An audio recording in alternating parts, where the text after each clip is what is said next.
Thaina mamangayda laibak amada masak mataw yamna phajabi minungsi chawbi yamna ingtappi lamnganbi kaubi lesabi amakak leirami lamnganbi mahaki mama mapa anigi naitom poksaba masani mahaki mama mapa ani aduna masanupi sigi phajaba sigidamag miya mamangda chawthokcharami adubu lamnganbi mahaki masung mamanabi amadi mahak lenga oiba lesabi makhainadi mahakpu yamna tathirami Maramdi mahaki masak mataw phajaba atuda pakhang makhaina mahaktabu koitan tanarami mataw asida atay leisabi singnadi mapum thitpa makhai hek sawningba haibadu oirami tawriba mataw sida lamnganbigi mama mapa anidudi masagidamak yamna nungsa thirami makhoi anina asumna hek wari sanarami Hai mama isa lamnganbigi phajaraba masak mataw asida mahak maring mapa oiribi Laibak sigi leisabi singnadi isada yamna tathiba mityangna yengbagum tawine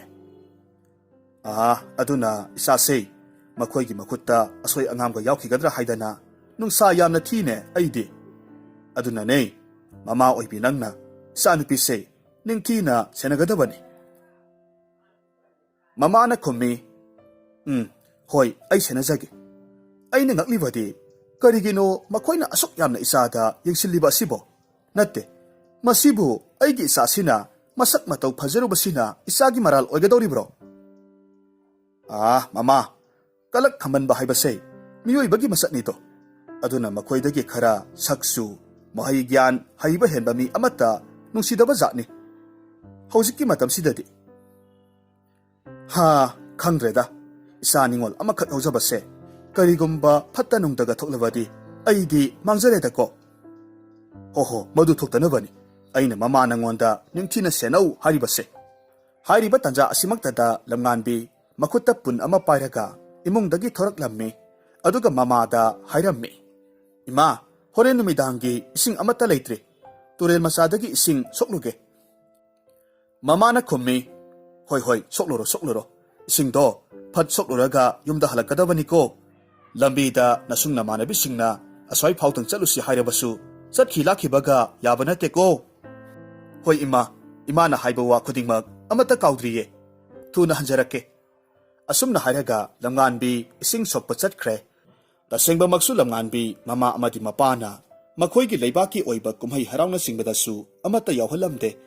Makhoina tawribasi masanupibu kalak yengthi sawba mi singi makhutta takigani khanbadagini. Masidasu natana lamnganbigi masung mamanabisu thoina leite.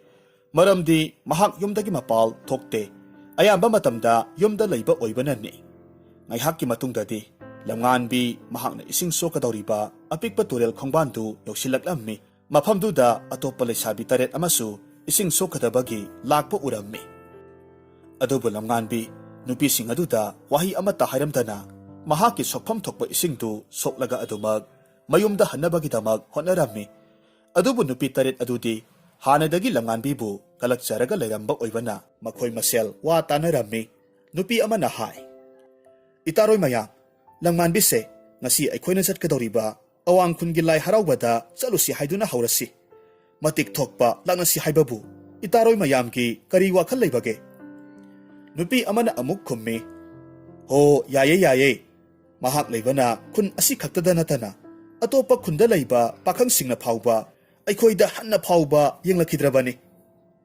asi hareduna makhoi taret mag lamnganbigi manakta changsillammi wari sanaba hotnarammi nupi amana lamnganbida hairammi ho ita lamnganbi nahakpu horengi ising sokpa laklibro hoi ita ai numidangi ising amata lehaudriye aduna ngalingai sida ising sokhaukige haiduna laklibani o aikhoi sune ising sokke haiduna lakpani Itaga thengnabase yamna phare itadi nongmatasu kumhai harawna singba singsu yaude do nongmata kharai thonga landuna nata aikhoigasu samin thakminaba yaude do adubune ita ngasidi awang khungi lai harawbado yengba chalusi nata aikhoi taret mak loina chatkadawribani aduda ita na haksu yaurusi do itaroi mayam nata ihakti Palem panthogi thogai mayam ama leiri madu tawba loisilamdrabadi ai lai harawbado yengba chatpa yaro waruganu itaroy mayam nongma matang sabada punna hek chatminarasi. Asumna hairaga lamnganbi mahaki sokpham thokpa isingdu soklaga chatkre. Adubu nupi taretudi lamnganbibu laknage khalambadu kairaba adudadi wakhal yamna nungairamde. Makhoigi maraktagi nupi amana hairammi. Itaroy mayam, masigi lamnganbise mangak maru yamna haigatli. Amuktangdi mahakse aikoina sabsaba para ama tabidaba yaro. Itaroy mayam, masigi lamnganbise mangak maru yamna haigatli. Amuktangdi mahakse sabsaba para ama tabidaba yaro. Aduni ita, aikoy mayam punduna kari tawsigi haibado amukta khanasi. Ita, sumdawrasi, aikoy taret mag lamnganbi hoida chatlaga. Matam kharadi mahaki thabak inkhangda mateng pangsilasi. Mahaki sanaba mataroy oinaba hotnarasi. Aduga matang saba tanjang airaga, mahakpu lam lana putuklaga matik thokpa laknarasi. Hoine he, maduna pharani. Aikoy hayengdagidi hektamak makhoida chatlasi. Mahaki mateng pangba horasi. Mataw asumna nupi taret adu lalong sinkre. Mathangi ayuktadi nupi taretu lamnganbi hoida nganna laklammi. Lamnganbi na tawgadaba imungi thabak inkhang phawba makhoi taret changduna mateng panglammi. Ikhang khangawdana makhoi taret na laklaga asumna thabak inkhangga mateng pangba sida lamnganbi gi mapa amadi mama anidudi masa nupi gi damag hena nungsa thirammi. Nupi taret aduna phattaba lawnam tawraga masabu asok apan nanghanaba silibra asumna khanduna mathamoida singnarammi. Adubu nupi singdugi mangdadi makhoina karibu hairuni harau harau adumak laisinnarammi. Numidang waram osilaklabada nupi singdusu mayum mayum hanakre. Makhoina hek chatkraba matungda lamnganbibu mamaga mapagana kausilammi aduga hairammi. Hai bema yangoy ngasi nupi taret aduna aikoigi yumdaga laklaga nahaki na tenga panglabase imadi yamna pakhatliko. Hoy phana khanduklaga bodi nahak kanata sananingduna tawjariba oirambasu yai. Adubune khunchida leiriba laisabi mayamnadi nahakpu kalakpana ayamba oiribanido. Aduna nahak makhoi taret siga loinaba tarabasu haisingna seksinna loinagadabaniko. Hoy ima nasa aihaksu khangje. Asumna matam khara haukhre nupi taretu haujikti lamnganbiga yamna naksinaba mataroy haibadu oire. Adubu lamnganbidi mamana haikiba wahisingdu kawba leite. Aduna matam ayambada makhoi taret ka loinarabasu yamna haisingna chatlammi. Nongma makhoigi lebak adugi ningthaugi konungda chawkhraba saklen amakhak silammi. Saklen aduda mafamduda leiriba mipum khudingmak laknabagi pausu ningthongna tharammi. Nupi taretu matang matam chap sare khanduna amaga wa tanaba horaklammi. Itamayam matangse chap sare ngasigi numisida lamnganbise puthok chatlasi. Aduga aikoina ningthau konung tamna chatpagi lambida aikoina langadawriba sauraba tureldo maduda leiriba lairendugi maramda mahakti karisu khanglamlon. Aduna aikoina mahakpu moithiam tawraga purasi. Aduga tureldugi lairenduna mahak saraga adum sijakrasanu. Maduna phani lao adudi lamnganbigi mayumda aikoi chatlasi. Tasengba maksu lamnganbidi turelduda leiriba lairendugi maramda karisu khanglamde. Kanagumba miyoi amana tureldu landuna chatlurabadi mahakna halakpagi lambida turel aduda lairen adugi sarukni haiduna karigumba sanaba khara khajik oiba taragasu tamdaba yade. Karigumba kattaba thoklabadi lairenduna miyoi adubusu yasilaga isingi irol nungda putharaga lupki aduga misaktu amuk hana thibasu phangde. Asomdasu lamnganbidu mamana nupi taret aduga chatminnakiba tare khanbadagi imungi yamkraba thabak inkhang kaya marum pisilaga thanammi. Aduga mama mapa anidu saklendu yauba chatkhre. Makhoina hek chatkibagadi nupi taretu lamnganbigi mayumda thunglarammi. Aduga lamnganbida asumna hairammi. Ita nahakpu thabak yamna sinbro ningthau konungda sinliba saklense aikhoiga punna chatlaga yaurusi. Nahaki kari wakhal leibage? Lamnganbina khummi. Itaroy mayam aihaksu nakhoiga punna saklense yaubadi chatningbani.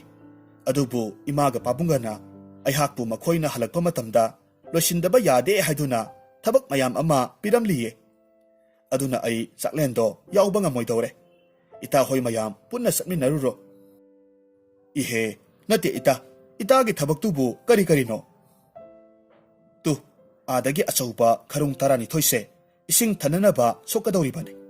Aduga imungi kasing, sumang manggol, sanggoy lukoi, loinamag, wai taigadawribani.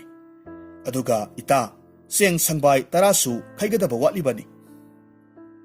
Ihe, adugi oiragadi waruragano. Aikhoiga punna thabakto tuna tawrasi, aduga aikhoi satminarasi.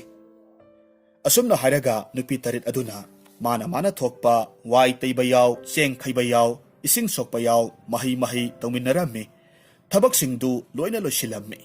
Masidagidi lamngan bisu, mama mapana sinaramba thabak loinamak tawrabaduda, mataroi tarit aduga loinana, ningthaugi konung tamna lakle, makoina lakpada lairen lay hariba tureldu, lamngan bidi karisu khangbana tabanina, adumak makoi nipak punna lanthok minaraga laklammi. Tureldugi torbanda pachakraba khongnang amagi masada khoining kaubu usektu tonglaga leirammi. Usek aduna lamngan bigi phajaba saktamdu uba matamda mahaki akoibada koina pairaga mahaki phajabaduda saitharaga isai kayamarum saklammi. Khoiningduna sakliba isaigi maroldi asini.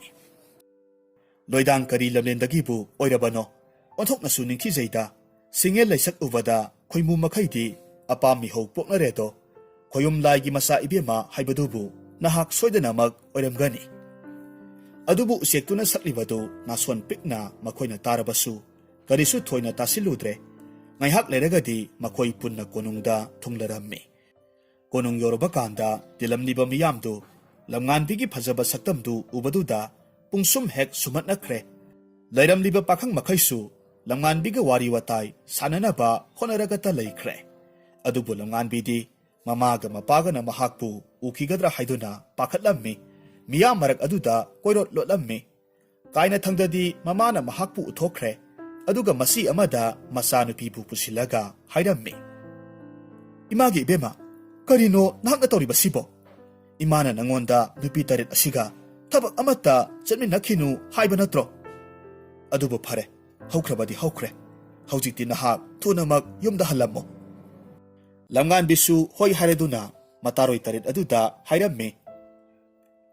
Itaroi mayam, aihak yumda hausikmak chattaba yadre. Aduna ai hana konungse thadoklaga chatlamlake. Nupi amana mahakpu khamjillaga hairakhi. Haima ngaikhone ita, chaklense chagadawrabani. Aikhoisu chatlagadabani. Punna chatminarasi. Mamanabising aduna yamandrabaduda lamngan bisu upai leita saklendu saraga hanba tarammi. Asumna makoi loinamak saklendu samin thakminnarammi. Adubu nupi tarit adudi horen turel achaubaduda lairiba lairendugi saruk tamnabani haiduna makoi gi pijida makoi gi sananaba saruk tudagi khara khaktuna yomsinnarammi. Adubu lamngan bidi karisu khangdabanina sanabadu mahakidi yomsilamde.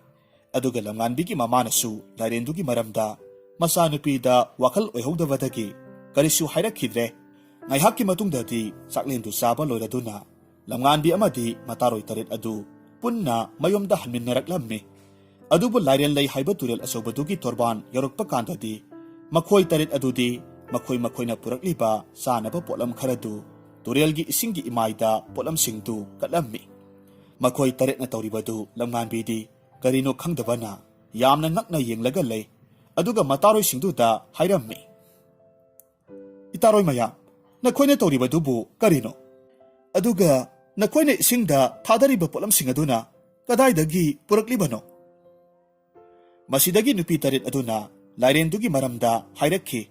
Upai leitraba lamnganbi mama mapana konungdagi halakpa ngairage khalle. Adubu phatraba mataroi tarit adunadi lamnganbi pu turelduda inthabirammi. Lamnganbi yamna thuna tureldudaги kakhalaknaba hotnarammi.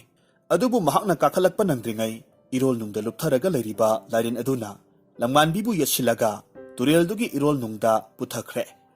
Tawriba matawsida phatraba nupi taretudi mathamoi penba makhai nokminnarammi. Nupi amana hai, phaleda saita onthoknabu nungaikhre. Ngasidagidi lamnganbisu leitrabanina aikhoi tarettabu pakhang mayamna koitan tanaragadabani. Asumna nungaiba wakhalga loinana makhoi taretudi mayumda harau hanakre. ꯉꯁꯥꯏꯗꯒꯤ ꯃꯈꯣꯏꯅ ꯇꯧꯔꯤꯕ ꯊꯕꯛꯁꯤꯡꯗꯨ ꯇꯨꯔꯦꯜꯒꯤ ꯇꯣꯔꯕꯥꯟꯗ ꯍꯧꯔꯤꯕ ꯈꯣꯡꯅꯥꯡ ꯃꯊꯛꯇ ꯇꯣꯡꯂꯤꯕ ꯈꯣꯏꯅꯤꯡ ꯀꯧꯕ ꯎꯆꯦꯛ ꯑꯗꯨꯅꯗꯤ ꯂꯣꯏꯅꯃꯛ ꯎꯔꯤꯕꯅꯤꯗꯣ꯫ ꯎꯆꯦꯛ ꯑꯗꯨꯅ ꯃꯊꯃꯣꯏꯗ ꯈꯜꯂꯤ, ꯑꯣ, ꯑꯣꯟꯊꯣꯛꯅꯁꯨ ꯃꯤꯍꯧ ꯆꯥꯎꯈ꯭ꯔꯦꯗꯀꯣ ꯇꯥꯏꯕꯪ ꯃꯤꯑꯣꯏꯕ ꯅꯈꯣꯏꯁꯦ꯫ ꯅꯈꯣꯏꯗꯒꯤ ꯈꯔ ꯈꯖꯤꯛ ꯍꯦꯟꯕ ꯃꯤ ꯑꯃꯠꯇꯕꯨ ꯎꯔꯨꯔꯕꯗꯤ ꯀꯂꯛ ꯃꯤꯍꯧꯕꯅ ꯅꯈꯣꯏꯒꯤ ꯅꯁꯥ ꯄꯨꯝꯅꯃꯛ ꯄꯤꯛ ꯊꯜꯂꯤ꯫ ꯑꯣ, ꯑꯣꯟꯊꯣꯛꯄꯅꯤꯗꯀꯣ, ꯅꯔꯥꯏꯕꯛ ꯊꯤꯗꯀꯣ ꯅꯤꯡꯊꯤꯖꯔꯕꯤ ꯅꯨꯖꯥ ꯅꯍꯥꯛꯁꯦ꯫ ꯐꯠꯇ꯭ꯔꯕ ꯅꯇꯥꯔꯣꯏꯁꯤꯡ ꯑꯁꯤꯒꯤ ꯃꯈꯨꯠꯇ ꯅꯍꯥꯛꯀꯤ ꯌꯥꯏꯕꯤꯗꯨ ꯑꯔꯦꯝꯕꯗ ꯃꯥꯡꯂꯦ꯫ ꯑꯁꯨꯝꯅ ꯍꯥꯏꯔꯒ ꯂꯝꯉꯥꯟꯕꯤꯅ ꯂꯨꯞꯊꯈꯤꯕ ꯇꯨꯔꯦꯜꯗꯨꯒꯤ ꯃꯄꯥꯗ ꯃꯃꯤꯠ ꯁꯪꯇ꯭ꯔꯤꯛ ꯌꯦꯡꯂꯒ ꯂꯩ꯫ ꯂꯝꯉꯥꯟꯕꯤꯗꯤ ꯋꯥꯈꯜ ꯑꯗꯨꯃꯛ ꯃꯥꯡꯈ꯭ꯔꯦ꯫ ꯑꯗꯨꯒ ꯃꯍꯥꯛ ꯂꯥꯏꯔꯦꯟꯗꯨꯅ ꯏꯔꯣꯜꯅꯨꯡꯗ ꯂꯩꯔꯤꯕ ꯃꯍꯥꯛꯀꯤ ꯀꯣꯅꯨꯡꯗꯨꯗ ꯄꯨꯁꯤꯜꯂꯒ ꯆꯪꯈꯤꯔꯝꯃꯤ꯫ ꯃꯍꯥꯛꯀꯤ ꯀꯣꯅꯨꯡꯗꯨ ꯍꯦꯛ ꯌꯧꯕꯒꯗꯤ ꯂꯝꯉꯥꯟꯕꯤꯗꯨ ꯂꯩꯃꯥꯏꯗ ꯊꯥꯗꯔꯝꯃꯤ꯫ ꯌꯣꯠꯂꯒꯤ ꯃꯇꯥꯒꯨꯝ ꯆꯥꯎꯈ꯭ꯔꯕ ꯂꯥꯏꯔꯦꯟꯗꯨꯒꯤ ꯃꯌꯥꯗꯨ ꯂꯥꯎꯅ ꯀꯥꯊꯣꯛꯂꯝꯃꯤ꯫ ꯑꯗꯨꯕꯨ ꯈꯪꯍꯧꯗꯦ, ꯂꯝꯉꯥꯟꯕꯤꯒꯤ ꯅꯤꯡꯊꯤꯖꯔꯕ ꯁꯛꯇꯝꯗꯨ ꯎꯔꯨꯕꯗ ꯂꯝꯉꯥꯟꯕꯤꯕꯨ ꯌꯣꯠꯂꯒꯦ ꯈꯜꯂꯝꯕ ꯂꯥꯏꯔꯦꯟꯗꯨꯒꯤ ꯋꯥꯈꯜꯗꯨ ꯀꯥꯎꯊꯣꯛꯈ꯭ꯔꯦ꯫ ꯂꯝꯉꯥꯟꯕꯤꯗ ꯌꯥꯝꯅ ꯅꯨꯡꯁꯤꯅ ꯃꯨꯟꯅ ꯑꯗꯨꯃꯛ ꯌꯦꯡꯂꯒ ꯂꯩ꯫ ꯃꯊꯃꯣꯏꯗ ꯀꯔꯤꯒꯨꯝꯕ ꯈꯔ ꯐꯥꯎꯔꯛꯂꯝꯃꯤ꯫ ꯑꯗꯨꯒ ꯃꯇꯣꯝꯇ ꯂꯥꯏꯔꯦꯟ ꯑꯗꯨꯅ ꯁꯣꯜꯂꯤ,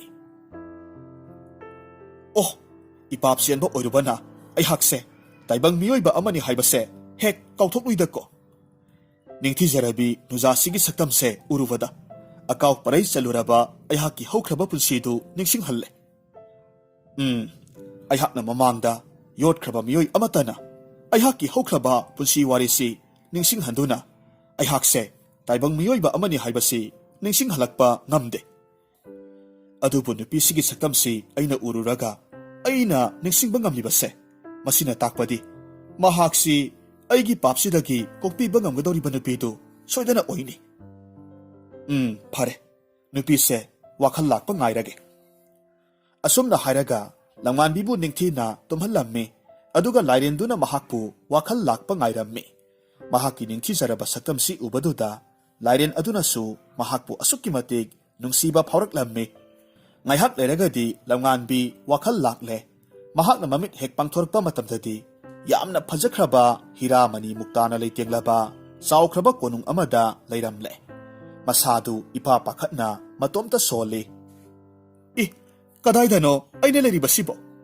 ꯃꯇꯧ ꯀꯔꯝꯅ ꯑꯁꯨꯛ ꯐꯖꯈ꯭ꯔꯕ ꯀꯣꯅꯨꯡꯁꯤꯗ ꯂꯩꯔꯝꯂꯤꯕꯅꯣ? ꯅꯠꯇꯦ, ꯑꯩꯁꯤꯕꯨ ꯁꯤꯔꯕ ꯍꯥꯏꯕꯗꯨꯔꯥ?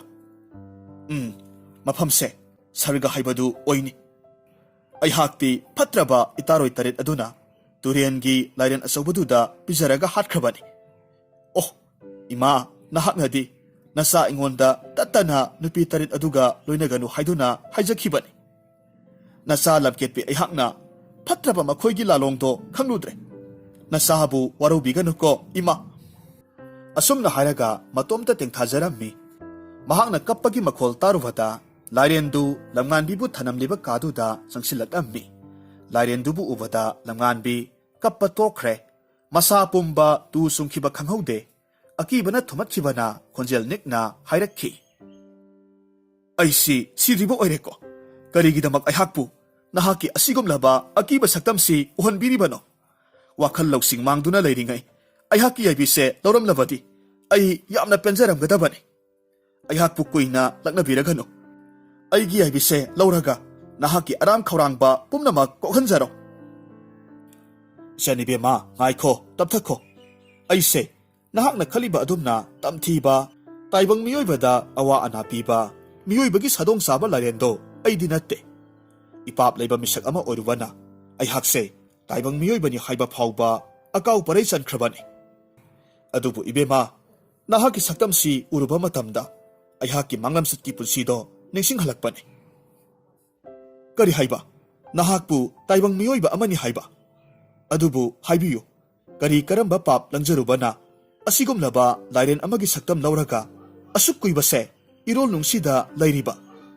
ꯅꯍꯥꯛꯀꯤ ꯆꯥꯛꯊꯥꯛ ꯄꯤꯗꯕ ꯃꯤꯑꯣꯏꯁꯤꯡꯕꯨ ꯅꯍꯥꯛꯅ ꯍꯥꯠꯂꯤꯕꯗꯤ ꯀꯔꯤꯒꯤꯅꯣ? ꯑꯩꯅ ꯃꯤꯑꯣꯏꯁꯤꯡꯗꯨꯕꯨ ꯍꯥꯠꯂꯤꯕꯗꯨꯗꯤ ꯑꯩꯉꯣꯟꯗ ꯂꯩꯔꯤꯕ ꯄꯥꯞ ꯑꯁꯤꯅ ꯑꯣꯏꯍꯟꯕꯅꯤ꯫ ꯑꯩꯅ ꯆꯥꯛꯊꯥꯛ ꯇꯥꯜꯂꯤꯕꯁꯤꯁꯨ ꯃꯁꯤꯒꯤ ꯃꯔꯝ ꯑꯁꯤꯗꯒꯤꯅꯤ꯫ ꯀꯔꯤ ꯍꯥꯏꯕ? ꯃꯗꯨꯅ ꯑꯆꯨꯝꯕ ꯑꯣꯏꯔꯕꯗꯤ ꯅꯆꯟ ꯑꯩꯉꯣꯟꯗ ꯐꯤꯕꯝꯁꯦ ꯑꯣꯏꯔꯛꯈꯤꯕꯒꯤ ꯋꯥꯔꯤꯗꯨ ꯑꯃꯨꯛꯇ ꯍꯥꯏꯕꯤꯌꯨ꯫ ꯋꯥꯔꯤ ꯄꯨꯝꯕꯗꯣ ꯂꯤꯔꯒꯦ ꯇꯥꯔꯣ꯫ ꯑꯩꯍꯥꯛꯁꯦ Matam amada leibak-sibu ngak sialaga palamliba ningthau wangambagi amata poksaba masanupa wangthoibani. Nongma aina sadanba satpada layoirebi lairen amakhak thengnarammi. Adubu lairendu naupure haibadudi aina khangkhide. Sauraba lairendu ubadadi aihaki yaibisi manglagadra khanduna aihaki khuchu thanglen aduna lairendubu makak tarani thoi thokna kaklaga hatkhi. Mahakbu hek haluba mitkup aduda malem taibangse pungmam hek mamsilakhibani. Akanba nong nungsit tawrakhi. Aduga aihaki imangmaktada nupi amagi saktamda thoraklaga hairakhi. He namu taibang miyoiba palem nama aihakna taibang kumai sanage khanduna lairen oina safungladuna thorakpabu apangba nahakna karigi khangde. Aihaki pibuk nungda mitamliba isasi taibang kumai yauba ngamdana nahakna yaibi laukhredo. Masigi seibi sithengdi nahak soidana phangu. Ngasigi korong nungza asida nahaksi lairen amagi saktam lauduna irol nungda luptuna laikro. Nangonda sakthak piraktaba taibang mi amata nahakna lemna thadaba oyu. Aduga nahaksi taibang miyoiba amani haibagi wakhaldu kauthuklaga nasagi kanglop miyoibagi sadong saduna layu. Asumna hairamkhibani. Hairiba numitudagi aihakse lairen onduna taibang wakhal kauthuklaga taibang miyoibada awa ana nanghallaga lakhibani. Oh, onthokpanidako ibunggi laibakse. Adubune ibung nahakpu taibang miyoibagi pulsida amuk halaknaba pambaidi leitrabara. Lairagadi nasan aingodasu haibiyu. Aina ibungbu taibang miyoibagi pulsida hanjillakpa ngambra yangjage. Pambaibudi karigi leitani. Aduga thabakse nahak khaktana pangthokpa ngamni. Yengo aikoigi hauzik ningthau oina paliba ningthau leisembagi konungda yaibi sapu ahingba amakhak mahaki sanamahigi kasinda phumlaga thamlibani. Madugi sapu ahingbaduda pap sialaba haibadi masana phattaba thabak tawduna pap langsinjaruraba miyoi taretki makut khudonbidu kaklaga I lauraga saputuda hapkadabani.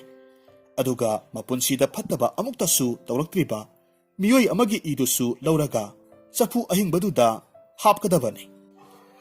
Aduga awang khungi laijau haraubungdugi maning aduda leiriba taret suba pukri aduda ikheng singdo haithagadabani. Asumna sapudo irol nungda langthakhrabadi aingonda leiriba papse kokpa ngamni. Oh phare ibung nasan aihakna ibunggidamak yaibi thawaise tharabasu ibunggidamak thabakse soidana pangthokpa ngamni. Adubu nasan aihakna matau karamna miyoi amabu pap cheli natragana sendi haibasimadi kamdauna khangni. Ihe onthoknasu kaujun thikredako. Nahakpu aigi iphamda sinaramba phatraba kalak saubi nuja tareto makhoigi haksang wakal pumbado mapaptana thumatlabani. Aduna makhoigi ikhengdo lauru. Aduga taseng labi nahaki ikheng adubuna pap sienriba miyoidugi ikheng oina hapu. Phare ibung adubu matau karamna aihak irol nungsidagi kakhatkadawribano. Ngaikho madugi matam lakhigani. Nahakpu pokpa palem panthongna nahaki khongul lirakani. Matam aduda aina nahakpu irol nungsidagi puthokke. Madu natanadi nahakpu aina irol nungsidagi puthokpa ngamlo. Asomdana kamdawri lamnganbigi mama amadi mapa aniduna masanupina yumda hanjilaktraba aduda mahaka chapminakhibi mataroi taretugi yumda chatlaga hanglammi. Adubu mataroi taret adunadi mahakti yumda adumak lehaurabani asumna khumlakhi. Thiba yaba thirabasu phangdrabaduda lamnganbigi mama amadi mapa anidu ningthau leisembagi manakta laklaga hairammi. Lamnganbigi mapana kaplaga ningthau leisembada asumna hairammi. Iningthau nanai tolaba aihaki naitom puksabi isa lamnganbido mafam khangthana mangkhre. Mataroi kayada hanglurabasu makhoinadi isado yumda lehaurabani haina adumak khumbirakle. Aihaki isa nupido amukta phangnaba thibiyo. Asumna hairaga lamnganbigi mama mapa anidu kapsarammi. Ningthau leisembana ngaihak wakhal tawraga hairammi. Kaplaganu ipa ibungo. Nahaki nasado aigi konungsida leiriba haikraba maiba nungsitoibu amuktang kauraga yengansi. Asumna hairaga manai amada onsilaklammi aduga hairammi. Hai, taribra, nakhoi kana lay. Haujikmak yamna thuna ipu nungsi thoibu konungda aihakna laktaba yade haiduna pau piruso. Masigi matung ikui kuidana maiba nungsi thoisu konungda laklammi laisiambada khurumlaga hairammi. Khurumjari thaujal hairaba iningthau. Nanai napu aihakpu khonglei thuna konung karaktaba yade haibibabu kari karamba thaugai leibibage. Ipu maiba yangbiyu. Mangda tengtha nawaina kapliba masa kainabagi maisa langliba palem panthau anise. Makhoigi naitom poksabi masa nupido mafam khangdana mangkhre haidana ningthau aingonda wakatlare. Aduna ipu singna layam sing amuktang watim nabiduna laifau tawbiraga nupi masadubu amukta thibiyudo. Karisu wabiruganu iningthau. Nanai pu aihak yengjage. Asi hairaduna maibadu mamit chejet usilammi. Masindagi laiwa khara hairammi lamnganbibu thiba hauraklammi. Ngaihak leiragadi maibadu usilamba mittu pangthoraklammi aduga hairammi. Iningthau nupi masa asidi turel achobasigi manungda leiriba lairen asina yasillaga irol nungda lupthakredana. Adubu wabiruganu. Haujiksu nupi masasi irol nungda hinglaga leiri. Angakpani lairen sina laukiba miyoi amata ngasi phauba lairen asina yaibi laukidaba yaudri. Adubu nupi masa asibodi mahakna yaibi laudibase maram amadi soidana laini. Adubu phare aihaka punna turelduda khongsanminarasi. Asumna ningthau laisiamba maiba amadi lamnganbigi mama mapa makhoi punna turel asobadugi manak tamna laklammi. Masidagi maiba nuksithoina torban aduda la laton amada lay angauba seng thoiding khara haplaga masinda laiwa khara solammi. Asomdana lairen aduna lamnganbida hairakhi. Isani bema haujikti nahakpu thadokpagi matam oirakle.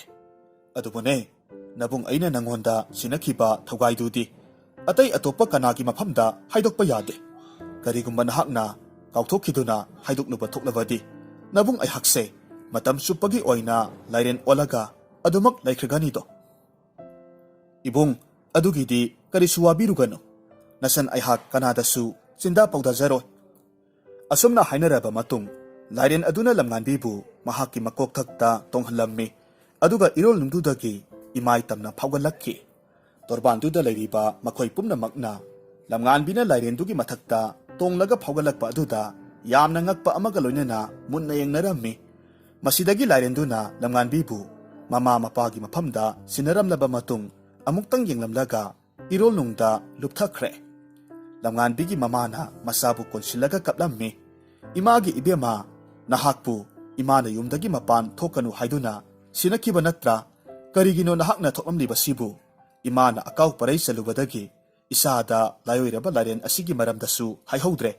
Imagi asoiba amana isagi yaibi manglamganidako asumna kaplammi. Mapana amuk ningthau laisiambada khurumlaga hairammi. Iningthau nanai tolaba aikoigi isabu amuk phanganbibagidamak hanna thagatchari. Ningthau laisiambadi lamnganbigi ningthijaraba saktamdu urubada pungau ngaukhre. Adubu mapukning phatharaga hairakhi. Ipa ibungo masidi nasa aihaki tawpadraba ithongni. Laibaksigi miyam pumnamak yengsinba haibase ngakpi sinbiba haibase ningthau amagi thaudangni. Asumna hareduna lamnganbida lona amukmuk yengjarammi. Mathamoida lamnganbibu nungsibana pungthan thankre. Mahaki amata ngairaba taloi oirage haiduna ningol mahaki makhuttu nijaningbani. Adubu mafam matam tanja asidadi wafamdu haudukluba yararoi khanbadagi mapukning phatharammi. Konung maikai tamna pangkhre. Lamnganbisu mapa amadi mamaga punna mayumda halaklammi. Asomdana phatrabi nupi taretudi lamnganbi halakle tabada makhoigi masadu yamna pakhatlammi. Masa-masana tawjaruba maralsingdu haidorakpa tare khanduna asuki matik wajarammi. Aduna makhoi tarettu amukasu wa tanaba hauraklammi. Nupi amana hai. Itarosing muna tabiyo. Haujik aikhoi taret ki punsise lamnganbigi makhutta laibaga chap manare. Mahaki masindagi wahai ama hek kangthorakpa matamda aikhoigi punsise loirabani. amana amuk khummi adune mi ita aihakti madugi lamngan bi haibido halakle tawada ahinga tumba yadre kari kari no khanaraga mahakpu handakti ikut asina halage khatlabani amana amuk khummi hoine ita maduni aihaki apamba hairabasu imitna ikhongna hek mahakpu siire haiba khanglaba kandata aihaki pukning wakhalse laita gadawribani aikhoi thintaba yade haing mak chatlaga aikhoi na namthak tawraga mahaki pukning wakhal zoi tawdaba yade asumna mathangi numitta nupi taretu lamngan bigi manakta laklammi aduga kapsin narammi asumna hairammi ita wakhal thenbi nataroi aikhoibu amukta ngakpiyu layoireba lairen adubu kijabadagi isagi ta khanbi haibado oirure haujikti nataroi aikhoise nahakidamak thawaise tharabasu tharage lamngan bi tapna khommi karigi adumna haibiribano itaroi maya aihaki thamoi asinadi nakoibu karisu waroba laite masidagi makoi nipaldu hanagi matawgum amuk loinaba hauraklammi adubu lamngan bi wangthoibabu mi amuk olhanabagidamag kamdongna ningthau laisemba sanamahi kasinda lairiba safu ahingbadu lawgadage khanbada awaba haibadu oirammi munna wakhal toraba matungda nongma lamnganbina mapada hairammi ipa ibungo nasa aihak yumda asum lengdana leibase wakhalsi ipang pangsilakpagum tawre aduna ai iningthaugi konungda chatuna ipa ibungo amadi imagi mateng pangbo oina iningthaugi konungda thabak inkhang suba yawjaruge wafamse ipana amukta yabiyu hi karino ipagi ibema nahakpu ipana lairaba orubana naning thungandi haiduna mapan thokna thabak surage ninglabra ipa ibungo madugumba wafam karisu lejade nasa aihakna khanjawadi ipa ibungo amadi imagi mateng pangjaningbagini adubu mapanadi mahaki wafam du yaramde adubu masanupina hanjin haijarabada kaina thangdadi mapana su yabiraklammi asomdana ningthau leisembadu lamnganbigi wakhalda angawba haibadu oirammi mahaki angam athau thaduna lamnganbibu ningthau mahaki maharani oijaragi haiduna haiba chalhange khalammi tanja asimaktada manai ama sangsilaktuna ningthau leisembada paudam lammi iningthau naha nongma lairenna yetlaga irolnungda lupkhre haiduna thinaruba nupi masado iningthaubu amuktang unajage haiduna lakli aina iningthaugi ayaba amuktang lawjarukhike haiduna mapanda leplaga lehori iningthaugi yathang phangjarabadi nupi masadu changhanjarakke haibabu kari kaibage ningthau laisemba langmanbi lai haibaduda yamna haraujaramme thunamak manaiduda mahakpu changhanlau haikhre lamnganbi ningthau laisembabu khurumlaga hairakhi iningthau nanai aihakna khurumjari nanai aihakpu iningthauna thibiduna tolabi aihaki yaibise kanbibagi damak hainingai leitana iningthaubu thagachari handak mapok asimagidi iningthaugi lamandu nanai aihakna tonsinjare adubune iningthau nanai aihak ngasidi iningthaudagi karigumba kharadang nijage ayaba pibiyo hayo karibuno nahakna aigi ipamdagi pamlibadubo iningthau nanai aihakpu iningthaugi konung asida thabak inkhang suba amukta yahonbiyu wajaraklebi palem pathau anigi mateng khara khajiktang orebasu pangjage ningthau leisemba matang sare khanduna mathamoida phumjaramba waroldu phonglage matagum hairakhi nahakna madugi thabakto tawbada matik chade nuja oibi nahakti aihaki taloi singda sanduna aihaki amatta ngairaba taloi oibiyudo nahaki thamoida kari karamba wafam leibage madusu haibiyu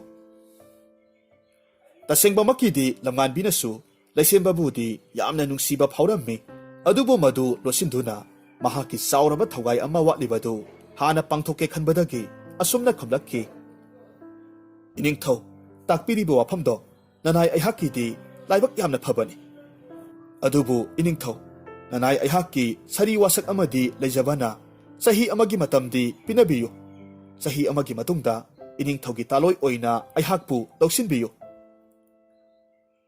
fare nahakna haibado ai yarage aduga nahakki wasakto Karino haibadudi ai hanglaroige. Fare, nahakna konungsida thabak sujage haibado aina yarabani. Nahakpu soida ngamdanaba ai hakki mitmangsida layhallaga seksinna nahakpu ngakselage.